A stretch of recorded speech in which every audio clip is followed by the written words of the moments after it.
ഇന്ന് നമുക്ക് നല്ല സ്വാദുള്ള കുമ്പളങ്ങ മോര് കൂട്ടാൻ ഉണ്ടാക്കിയാലോ. അതിനായിട്ട് നല്ല മൂപ്പെത്തിയ കുമ്പളങ്ങ ചെറിയ കഷ്ണങ്ങളാക്കി മുറിച്ച് ഒരു ചട്ടിയിലേക്ക് കുറച്ച് വെള്ളവും കുറച്ച് മഞ്ഞൾപ്പൊടിയും ഇട്ട് കൊടുത്ത് വേവിക്കാനായിട്ട് വെച്ചിട്ടുണ്ട്. കുറച്ച് കഴിഞ്ഞ് 2 പച്ചമുളകും ആവശ്യത്തിനുള്ള ഉപ്പും കുറച്ച് മാത്രം മുളക് പൊടിയും ഇട്ട് കൊടുത്ത് വേവിക്കാനായിട്ട് മൂടി വയ്ക്കുക. ആ സമയം കൊണ്ട് 1 കപ്പ് തേങ്ങ എടുത്തിട്ട് അതിൽ കുറച്ച് ജീരകവും ആവശ്യത്തിനുള്ള ചെറിയ ഉള്ളിയും അരിഞ്ഞിട്ട് അതിലേക്ക് ആവശ്യത്തിനുള്ള വെള്ളം മാത്രം ഒഴിക്കുക.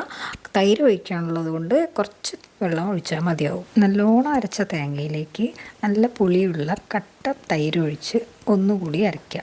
നല്ലോണം വെന്തുടഞ്ഞു തുടങ്ങിയ കുമ്പളത്തിലേക്ക് ഈ അരപ്പെടുത്ത് ഒഴിച്ചു കൊടുക്കുക. എന്നിട്ട് നല്ലോണം ഒന്ന് ഇളക്കി കൊടുത്ത് കുറച്ച് നേരം ചെറുതായിട്ട് തള വരുന്നവരെ വെയിറ്റ് ചെയ്യുക. തിളച്ച് വരുന്ന ഈ സമയത്താണ് ശരിക്കും ശ്രദ്ധിക്കേണ്ടത്. ഒരുപാട് തിളച്ച് കഴിഞ്ഞാൽ കുമ്പളങ്ങ മോര് കൂട്ടാൻ്റെ ടേസ്റ്റ് ഒരുപാട് മാറിപ്പോവും. അതുകൊണ്ട് ഈ ഒരു തിളച്ച് വരുന്ന സമയത്ത് ഒന്ന് ഇളക്കി കൊടുത്ത് ഗ്യാസ് ഓഫ് ചെയ്യണം.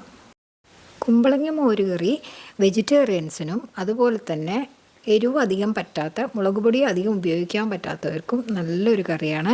അതുപോലെ തന്നെ നാവിന് രുചി തോന്നുന്നില്ല എന്ന് പറയുന്നവർക്ക് ഇതിൽ മോരുള്ളത് കൊണ്ട് നല്ലൊരു പുളിപ്പും കൂടി ഉള്ളതുകൊണ്ട് നല്ലൊരു കറിയാണ്. ഇനി ഈ കറിയിലേക്ക് വറവിട്ടാലോ. അതിനായിട്ട് ആവശ്യത്തിന് വെളിച്ചെണ്ണ എടുക്കുക. ആവശ്യത്തിന് എന്ന് പറയുന്നത് ഓരോരുത്തർക്കും ഓരോ അളവിലാണ് എല്ലാം ഇഷ്ടപ്പെടുക, അതുകൊണ്ടാണ്. അപ്പോൾ നിങ്ങൾക്ക് ആവശ്യമുള്ള വെളിച്ചെണ്ണ എടുത്ത് കടുകിട്ട് ഉണക്കമുളകും ഇട്ട് കുറച്ച് ഉലുവയും ചേർത്ത് കൊടുക്കുക. ഉലുവയാണ് ഇതിൻ്റെ ഹൈലൈറ്റ്. എന്നിട്ട് ഈ വറവിൽ എല്ലാ ഭാഗത്തുനിന്ന് എത്തുന്ന പോലെ ഇളക്കി കൊടുക്കുക. എന്നിട്ട് അതിലേക്ക് കരിവേപ്പിലയും കൂടി ചേർത്ത് കൊടുക്കുക. ഈ കർക്കിടക മാസത്തിൽ പനിയായിട്ടും മറ്റ് അസുഖങ്ങളുള്ളവരും ഭക്ഷണം കഴിക്കാൻ മടിച്ചു നിന്നവർക്കൊക്കെ നമുക്ക് ഇതുപോലെ കുമ്പളങ്ങ മോരുകറി വെച്ച് കൊടുത്താൽ അവർ നന്നായിട്ട് ഭക്ഷണം കഴിച്ചോളും.